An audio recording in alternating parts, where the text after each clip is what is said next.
దేవుని నామమునకు మహిమ కలుగునుగాక. చిన్న ప్రార్థన. పరిశుద్ధుడైన తండ్రి, పరిశుద్ధ నామమునకు ఘనమైన నామమునకు లెక్కింపలేని స్తుతులు స్తోత్రములు చెల్లించుకుంటున్నాం నాయన.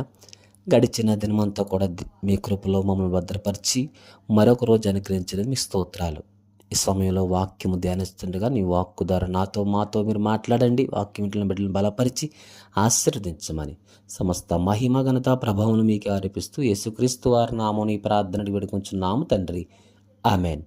యెషయా గ్రంథము 40వ అధ్యాయము 9వ వచనం చదువుకుందాం. సొమ్మసిలిన వారికి బలమిచ్చువాడు ఆయనే, శక్తిహీనులకు బలాభివృద్ధి కలుగజేవాడు ఆయనే. ప్రియులారా, కొన్ని సందర్భంలో మనం సొమ్మసిల్లిపోతూ ఉంటాం, శక్తిహీనులు అయిపోతూ ఉంటాం. మానవుని జీవితంలో ఏదో ఒక సందర్భంలో ఇవి ఎదురవుతూనే ఉంటాయి. అది ఆర్థిక పరంగా కావచ్చు, ఆరోగ్యపరంగా కావచ్చు, కుటుంబ పరంగా కావచ్చు, లేదా ఉద్యోగపరంగా కావచ్చు, వ్యక్తిగత పరంగా కావచ్చు, వ్యక్తిగత జీవితంగా కావచ్చు. ఏ సందర్భంలోనే మానవుడు సొమ్మసిల్లిపోవడము, లేదా శక్తిహీనుడైపోతాము, లేదా బలహీనుడైపోతాము, ఇలాగా మానవ జీవితంలో ఏదో ఒక సందర్భంలో ఎదురవుతూ ఉంటాయి. పిల్లల దేవుని వాక్యం సెలవిస్తున్న మాట ఏమిటంటే, సొమ్మసిలిన వారికి బలమిచ్చేవాడు ఆయనే. అవును, మనం ఎప్పుడైతే సొమ్మసిల్లిపోతున్నామో, శక్తిహీనులైపోతున్నామో, లేదా నా వల్ల కాదు, నేను ఇంకా ఈ ఈ అనారోగ్యం నుంచి, లేదా ఈ బలహీనత నుంచి, ఈ సమస్య నుంచి, లేదా ఈ కష్టం నుంచి, ఈ శ్రమ నుంచి, ఈ యొక్క వేదనకరమైన పరిస్థితి నుంచి నేను విడిపించబడిన వల్ల కాదు అనుకుంటున్నారా ప్రియులారా?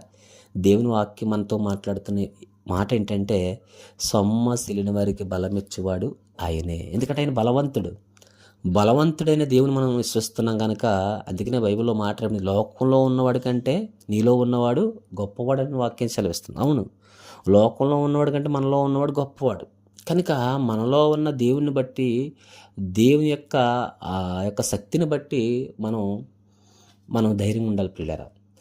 మనలో శక్తి లేదు, మనం బలహీనమే, కానీ దేవుడు బలవంతుడు.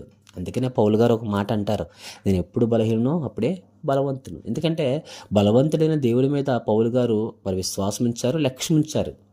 అలాగే మన ఆధ్యాత్మిక జీవితంలో మన బలాన్ని కానీ, మన యొక్క పరిస్థితులు కానీ మనలో మనం చూసుకుంటే మనకు భయం వేస్తుంది. కానీ మనలో దేవుని చూడగలిగితే, మనతో పాటు ఉన్న దేవుని దగ్గర కనిపెట్టుకుంటే, మనం నమ్మిన దేవునికి లేదా నువ్వు నమ్మిన దేవునికి నువ్వు ప్రార్థన చేయగలిగితే ప్రియులరా, నువ్వు శక్తిహీనుడైపోయినా, బలహీనుడైపోయినా దేవుడిని గొప్ప ధైర్యాన్ని అనుగ్రహిస్తారు.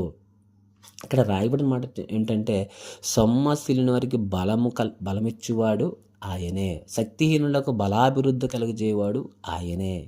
నేను బలహీనురాలను అని మనం అనుకోవటం కన్నా, బలవంతుడైన దేవుని వైపు మనం చూడగలిగితే, బలవంతుడైన దేవుని దగ్గర కనిపెట్టుకుంటే, బలవంతుడైన దేవుడి దగ్గర మన విశ్వాసంతో ఆధారపడి ప్రార్థిస్తే ప్రియులరా, దేవుడు మనకు గొప్ప బలం అనుగ్రహిస్తాడు. నేను చాలాసార్లు చెప్తూ ఉంటాను, శారీరక బలం కన్నా ఆధ్యాత్మిక బలం చాలా గొప్పది, ఆత్మీయ బలం చాలా గొప్పది, విలువైనది. ఆత్మీయంగా మనం బలంగా ఉండగలిగితే, ఆధ్యాత్మికంగా బలంగా ఉండగలిగితే, మన ఆత్మను ఆ దేవునిలో బలపరుచుకుంటే, శారీరక బలము కూడా మనం పొందుకుంటాం. శారీరక బలహీనలుగా ఉన్నప్పుడు కూడా మనం బలవంతులుగా నిలబడగలుగుతాం.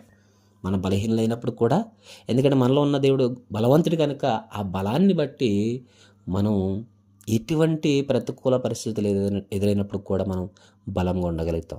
కనుక పిల్లరా, బలమిచ్చే దేవుడు, బలాభివృద్ధి కలుగజేసే దేవుడు వాగ్దానం చేస్తున్నప్పుడు మనం బలహీనులైపోకుండా, కృంగిపోకుండా, కుమిలిపోకుండా, లేదా ఎదుర్కొంటున్న పరిస్థితులను బట్టి కుమిలిపోకుండా మనం దేవుని మీద ఆధారపడితే, బలాన్ని కలిగజేసే బలవంతుడైన దేవుడు ఉన్నాడని విశ్వాసముతో మనం నిలబడాలి ప్రియులారా. కనుక బలవంతుడైన దేవుడు నాకున్నాడని, శక్తిహీనుడిగా అయిపోయినప్పుడు, సొమ్మసిల్లిపోయినప్పుడు బలాభివృద్ధి కలిగజేసే దేవుని వాక్యమే నన్ను బలపరుస్తుందని విశ్వాసంతో కలిసి ప్రార్థన చేద్దాం. ప్రార్థన.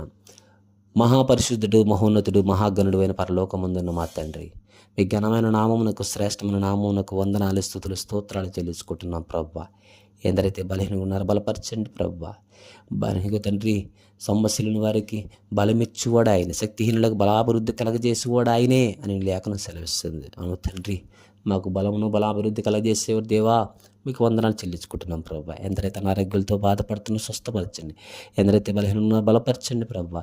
ఎందరైతే నేను రకరకాల పరిస్థితులు గుండా ఆర్థిక పరంగా ఆరోగ్యపరంగా లేదా వ్యాపార పరంగా లేదా కుటుంబ పరంగా నైనా బలహీనులుగా శక్తిహీనులుగా సొమ్మసిల్లిపోయి ఉన్నారో ప్రభా, వారిని బలపరిచి ధైర్యపరిచి ప్రభు మీ కృపలో భద్రపరచమని అడుగుతున్నాం.